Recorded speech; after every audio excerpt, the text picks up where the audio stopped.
Sir నమస్తే. నమస్తే అండి. సార్ సునీల్ శెట్టి గారు ఒక ఇంటర్వ్యూలో మాట్లాడుతూ తన 15 నెలల మనవరాలు రోజు గణపతికి నివేదించిన కొన్ని స్వీట్లను తీసుకెళ్ళి మోడీ చిత్రపటం దగ్గర నివేదనలాగా పెడుతుంది. ఒక భక్తితో, అంటే అంత చిన్న పాప, ప్రపంచం తెలియని పాపకు కూడా ఆయన ఫోటోని చూస్తే ఏదో ఆరాధించాలి అనే భావన కలుగుతుంది అన్నట్టుగా ఆయన మాట్లాడారు. అనుభూతి. సో సెలబ్రిటీస్లో కూడా మోడీ వర్షిప్ అనేది మనం క్లియర్గా చూస్తున్నాం. అంటే ఇలాంటి మాటలు, మోడీ భక్తి ఉంది ఆయనకు ఉంది చాలా స్పష్టంగా. ఇంతకు ముందు కూడా వారి దగ్గరికి వెళ్ళటము, మాట్లాడటము ఇవి జరుగుతాయి కదా సహజంగా.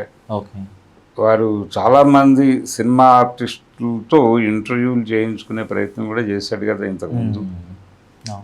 చేయించుకున్నాడు, కలుస్తూ ఉంటాడు తరచూ. అమిత్ షా గారు అయితే ఆ టైంలో ఎవరైతే రైజ్లో ఉన్నారో వాళ్ళని పిలిపించుకుని మాట్లాడిన సందర్భాలు కూడా ఉన్నాయి. రామ్ చరణ్ లాంటి వాడు, ఎన్టీఆర్ లాంటి వాళ్ళు, ప్రభాస్ లాంటి వాళ్ళు, వీళ్ళందరూ వెళ్ళి మాట్లాడి వచ్చిన వాళ్ళే. కాబట్టి ఎవరిని వదలరు. ఇన్ఫ్లుయెన్షియల్ పీపుల్కి వీళ్ళతో ట్రావెల్ అవటం వలన వాళ్ళ వ్యక్తిగతమైనటువంటి సమస్యలు చాలా వరకు పరిష్కారం అవుతాయి. అందుకని వీళ్ళ మీద డిపెండ్ అవుతారు. అయ్యే అవకాశం ఉంది కాబట్టి వీళ్ళు వాళ్ళని కదిలిస్తారు.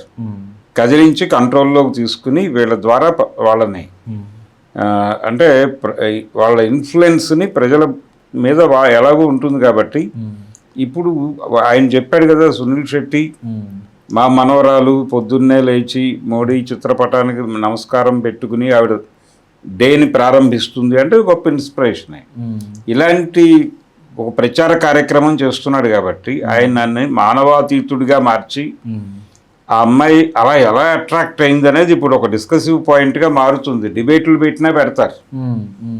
పెట్టేసి అసలు ఇంత జనాలకి ఇంత ఎమోషనల్ కంటెంట్ని సరఫరా చేసినందుకు తన కోసం అతనికి ఏదో ఒక పని చేసి పెట్టి ఉండాలిగా గవర్నమెంట్ వైపు నుంచి.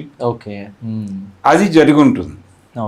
అది జరగటం వల్ల ఈయన ఇప్పుడు మా మనవరాలు చేస్తుంది.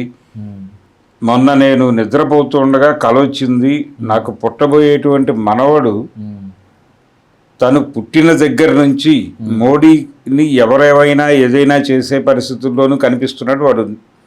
వాడు అప్పుడే పుట్టి అక్కడ పడుకుంటాడు తల్లి పక్కన.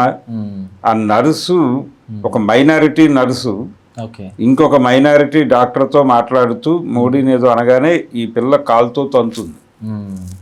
అలాంటి కళ వచ్చింది నాకు అని చెప్పాడు అనుకోండి. చెప్పినా మనం ఆశ్చర్యపోవాల్సిన అవసరం లేదు. చెబితే దండం పెట్టుకోవడం తప్ప మనం ఏం చేయగలం నరేంద్ర మోడీకి. అంటే ఇలాంటి నెరేటివ్స్ను వాళ్ళు ఇష్టపడుతున్నారు అంటే జనాలకి ఇలాంటివి కావాలని కోరుకుంటున్నారు.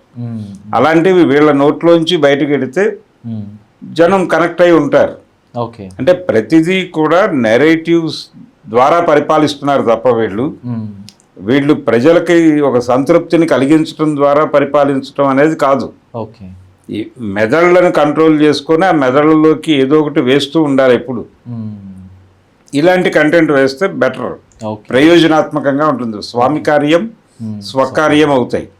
అందుకని వాళ్ళు చాలా స్పష్టంగా సినిమా వాళ్ళని పిలిచి మీకు మా నుంచి ఏం కావాలో కోరుకోండి, మీ నుంచి మాకేం కావాలో మేము చెప్తాం, అది చేయండి. అది చేయడానికి మీరు అష్యూరెన్స్ ఇచ్చిన తర్వాత మీకు ఏం కావాలో చెప్పండి. ముందు మేము చెప్తాం మాకేం కావాలో, దానికి మీరు అంగీకారం అయితే మీకేం కావాలో చెప్పండి, దాన్ని ఎంతవరకు చేయగలమో చేద్దాం. అంటే బీజేపీ అధికారంలోకి వచ్చిన తర్వాత సెలబ్రిటీలు కొంత వారికి అనుకూలంగా మాట్లాడుతున్నారు, అన్నిటినీ మేకప్ చేసుకుంటూ వాళ్ళు మాట్లాడుతున్నారు.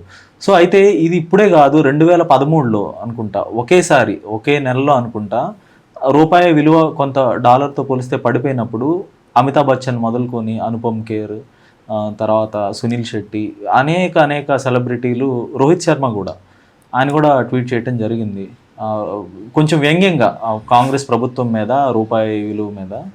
సో ఇప్పుడైతే మరింత అప్పుడున్న విలువకి రెట్టింపు అయిపోయింది. పెట్రోల్ చూసుకున్నా కూడా నడుస్తోందండి, రూపాయి మైనస్ లో శరవేగంగా పెడుతోంది. దాని మీద వీళ్ళెవరు స్పందించరు. ఆ రోజున కూడా వీళ్ళ మెప్పు కోసమే యూపీఏ గవర్నమెంట్ మీద దాడి చేశారు వాళ్ళు.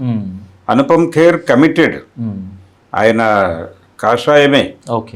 ఆయన కాషాయం ధరించిన సినిమా నటుడు కాబట్టి ఆయన మాటలు వేరు. అంతా కూడా తనకు వ్యక్తిగత సమస్యలు చాలా ఉన్నాయి. ఓకే. బాంబే, ఉత్తరప్రదేశ్ మధ్య సమస్యలు ఉన్నాయి ఆయనకి. అందుకని వాటిని కంట్రోల్ చేసుకోవటం కోసం ఆయన కొంచెం ప్రో గవర్నమెంట్ వ్యవహరిస్తూ ఉంటాడు. ఆయనకు ఉన్నటువంటి ఇబ్బందులు రీత్యా.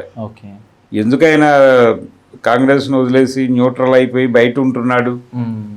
ఇంతకుముందు ఆ పార్టీ నుంచి కంటెస్ట్ చేసిన పెద్ద మనిషే కదా. ఎందుకు న్యూట్రల్గా ఉంటున్నాడంటే రోజులు కావు కాబట్టి మనం వాళ్ళకు అనుకూలంగా ఉండి తీరాలి. అదే ఆయన క్లారిటీ ఉంది. ఆ క్లారిటీ ప్రకారమే ఆయన కుటుంబము వీళ్ళ సర్వీస్ చాలా చేశారు. ఆ పద్ధతిలోనే వ్యవహరిస్తారు ఎవరైనా సరే. ప్రతి హీరో వీళ్ళు వాళ్ళు అక్షయ్ అయితే అసలు పూర్తి సరెండరు. వారు ఎప్పుడు వారికే ఇంటర్వ్యూలు ఇస్తూ ఉంటారు. వారికి ఏం అడగాలో ఎలా అభినయించాలో వారు చెప్తారు డైరెక్షన్. అమిత్ షా గారు పక్కన కూర్చుని ఇంకొంచెం ఎమోషన్ కావాలి, ఇంకొంచెం కిక్ కావాలి అంటే ఇది చేస్తాడు. అలా ఎవరితోనైనా ఏ డ్రామా అయినా ఆడించగలరాడు. అంటే ఈ వీళ్ళకున్నటువంటి లూప్ హోల్స్ మీద, వీళ్ళకున్నటువంటి సమస్యల మీద వాళ్ళ దగ్గర ఒక చిట్టా ఉంటుంది. అది ఓపెన్ చేసి చెప్తారు, బాబు నీకు బలానా చోట బలానా సమస్య ఉన్నమాట నిజమా కాదా? నిజమే.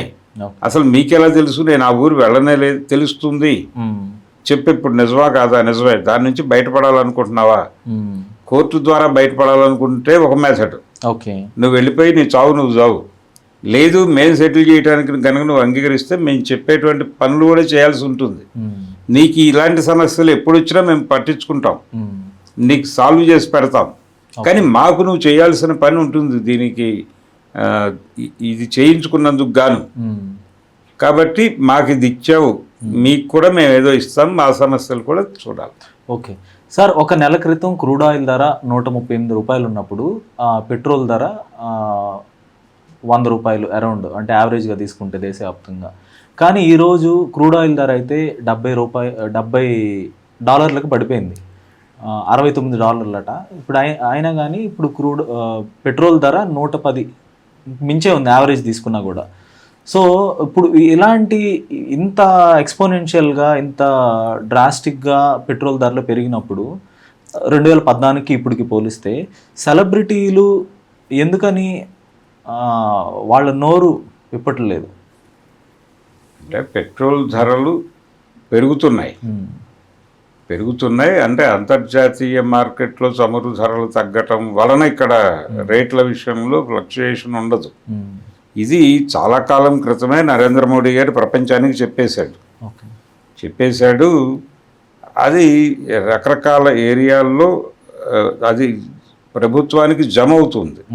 అంటే పెట్రోల్ అనేది స్టేట్ గవర్నమెంట్ ఇష్యూ కాదు కాబట్టి వాళ్ళ మొనోపాలీ నడుస్తుంది, వాళ్ళ పద్ధతిలో వాళ్ళు చెప్తారు, ధరలు వాళ్ళు నిర్ణయిస్తారు తప్ప వీళ్ళు ట్యాక్సులు తగ్గించుకుంటే స్టేట్ గవర్నమెంట్కి ఇక్కడ ఉన్న ప్రజలకు ఏదో మేలు చేయటానికి వీళ్ళు పెట్రోల్ ఉత్పత్తుల మీద, ఆ వ్యాపారం మీద వేసేటువంటి పన్నులు తగ్గించుకుంటే తక్కువ ధరకు ఇవ్వగలుగుతారు వీళ్ళు కూడా. కానీ వాళ్ళ మూడ్ అలా లేదు, అంటే టువర్డ్స్ పీపుల్ లేదు, స్టేట్ గవర్నమెంట్ ప్రోగ్రామే. కాబట్టి మనకెందుకు వచ్చిన తాపత్రయమో అనుకుంటున్నారు. అందుకని వీళ్ళు కూడా సైలెంట్గా నిమ్మకు నీరెత్తినట్టు చూస్తున్నారు. ఎవడు ఏ రకంగానూ వేలు పెట్టి మాట్లాడే ప్రయత్నం చేయట్లేదు. కొద్దిమంది మైకుల ముందు మాట్లాడుతున్నారు కానీ వాళ్ళ నోళ్ళు, వాళ్ళు చెప్పిన అభిప్రాయాలు తొక్కించడానికి తగినంత మెకానిజము, నెట్వర్క్, జనాలు ఉన్నారు వీళ్ళ దగ్గర. అందుకని ప్రమాదమే. వీళ్ళు ధరలు తగ్గిస్తారనేది కాదు, ధరలు డెఫినెట్గా తగ్గవు, పెంచుకుంటూ పెడతారు. ధరలు తగ్గిస్తే జనాలు సోమరిపోతులు అయిపోతారేమో అని అమిత్ షా గారి బాధ. సోమరితనం పెంచకుండా రోజుకు 3 ఉద్యోగాలు చేస్తే తప్ప బతకలేని పరిస్థితి క్రియేట్ చేస్తే ఇంకో దాని గురించి ఆలోచించడు మనిషి, ఆ యంత్రంలో పడి బతుకుతూ ఉంటాడు. అలాంటి జీవితాల్లో ఒక్కొక్కడిని ఫిక్స్ చేసే పనిలో ఉన్నారు. ఓకే, ధన్యవాదాలు sir. Thank you. Hello, Telugu రాజ్యం ఛానల్ చూస్తున్నారా?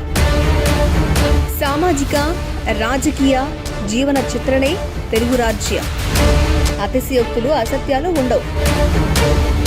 రాజకీయ కోణం కాదు, ప్రజా కోణమే కొలబద్ద.